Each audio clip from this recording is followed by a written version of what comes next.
Hi friends, welcome to SRAS academy.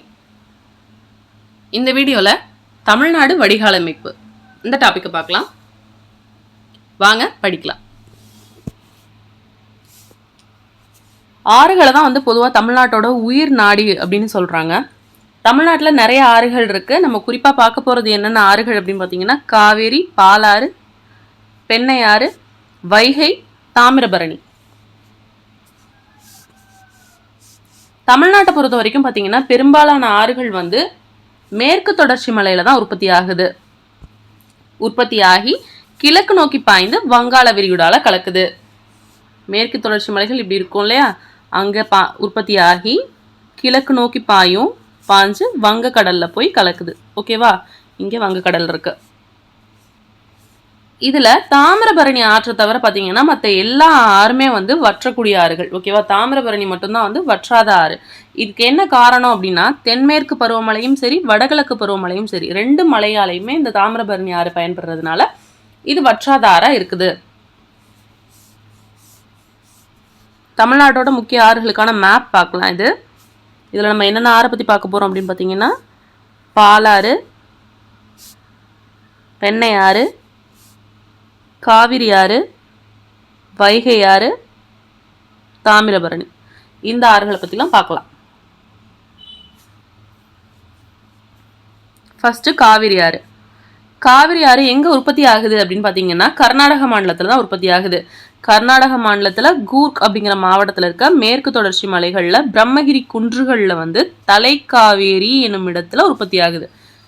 Kaveri ஆறு எங்கே உற்பத்தி ஆகுது? தலைக்காவேரி அப்படிங்கிற இடத்துல உற்பத்தி ஆகுது. ஓகேவா, இந்த காவிரி ஆற்றோட நீளம் எவ்வளோன்னு பார்த்தீங்கன்னா 850 கிலோமீட்டர். தமிழ்நாட்டில் எவ்வளோ பாயுது அப்படின்னு பார்த்தீங்கன்னா 416 கிலோமீட்டருக்கு பாயுது.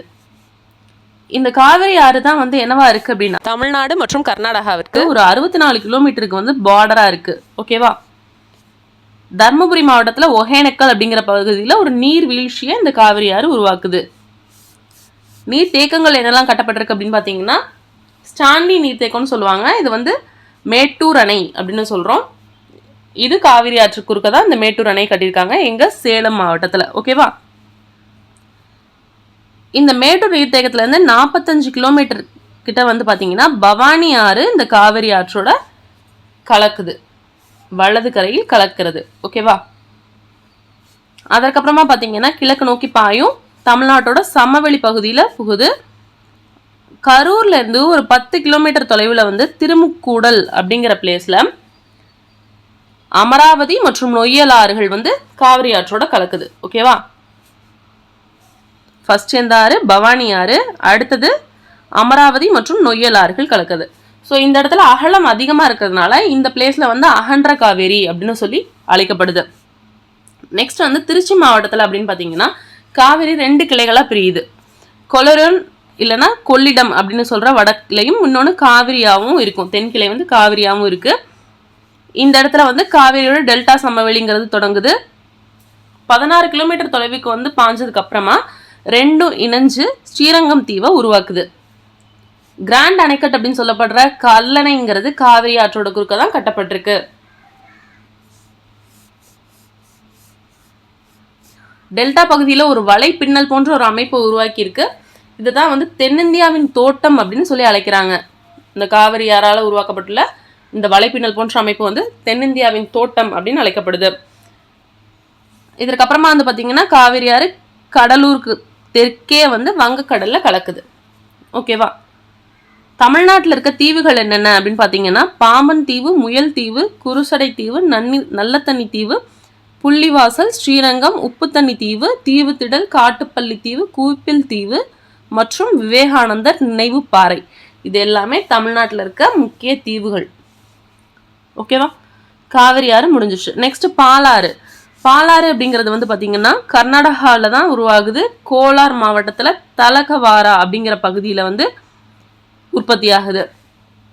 இதோட பரப்பளவு எவ்வளோ இருக்கும் அப்படின்னு பார்த்தீங்கன்னா 17,871 சதுர கிலோமீட்டர் பரப்பளவில் பாயுது. 57% தமிழ்நாட்டில் பாயுது.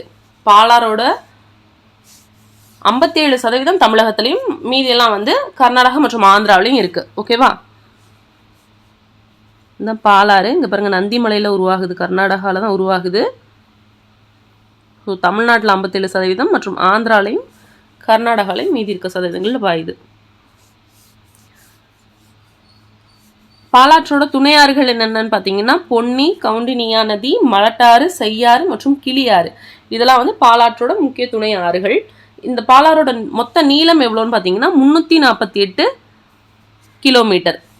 அதில் தமிழ்நாட்டில் ஏற்கனவே ஒரு 57% தான் பாயுதுன்னு சொன்னோம் இல்லையா.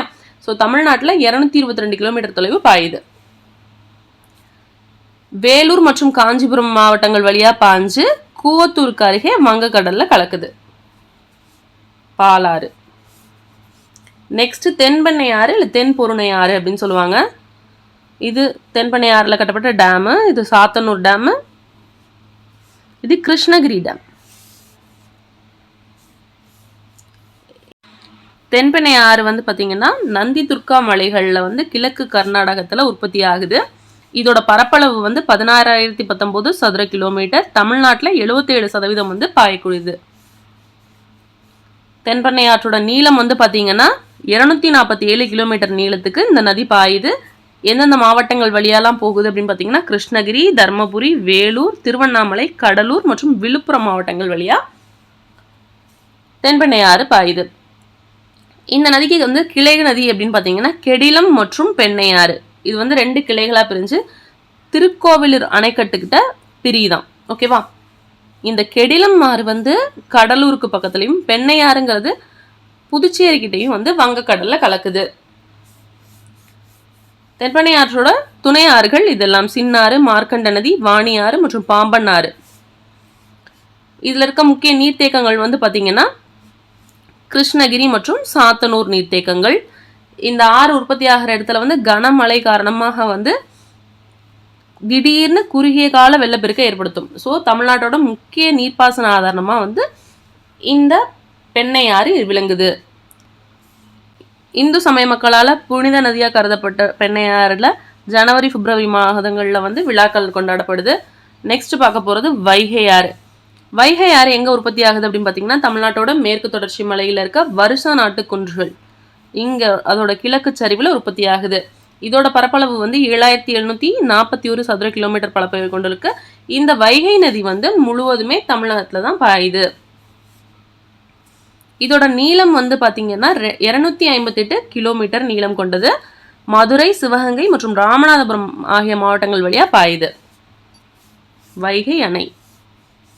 இந்த வைகை நீர் வந்து எதில் கலக்குது அப்படின்னு பார்த்தீங்கன்னா ஃபர்ஸ்ட் ராமநாதபுரத்தில் இருக்கிற பெரிய ஏரி மற்றும் பல சிறிய ஏரிகள் எல்லாம் நிரப்பப்பட்டதுக்கு அப்புறமா அந்த உபரி நீர் வந்து பாக்நீர் சந்தியில் கலக்குது. நெக்ஸ்ட் பார்க்க போகிறது தாமிரபரணி ஆறு. தாமிரபரணி ஆறு அப்படிங்கிறது வந்து ஃபர்ஸ்ட் அதோட பெயர் காரணம் என்ன அப்படின்னு பார்க்கலாம். தாமிரபரணி அப்படிங்கிற பெயர் வந்து ஃபர்ஸ்ட் தாமிரம்னா காப்பர்னு அர்த்தம், வருணினா சிற்றோடைன்னு அர்த்தம். இதுலேருந்து பெறப்பட்டது தான் இந்த தாமிரபரணி அப்படிங்கிற பேர். இந்த மண்ணில் இந்த இதில் வந்து பார்த்தீங்கன்னா செம்மண் துகள்கள் அதிகமாக இருக்கும். ஓகேவா. தாமிரபரணி ஆற்றில் அதனால தான் வந்து இந்த நீர் வந்து செந்நிற தோற்றத்தோட காணப்படுது. எங்கே உற்பத்தி ஆகி வருது அப்படின்னு பார்த்தீங்கன்னா பொதுகை மலை முகடுகளில் வந்து உற்பத்தி ஆகி வருது தான் இந்த தாமிரபரணி ஆறு. பாபநாசத்துள்ள மேற்கு தொடர்ச்சி மலையின் பொதிகை மலை முகடுகளில் தோன்றுகிறது. இந்த ஆறு தோன்றுனதுக்கு ஒரு காரணமாக வந்து அகத்திய முனிவர் தொடர்பு இருக்கிறதா சொல்லுவாங்க.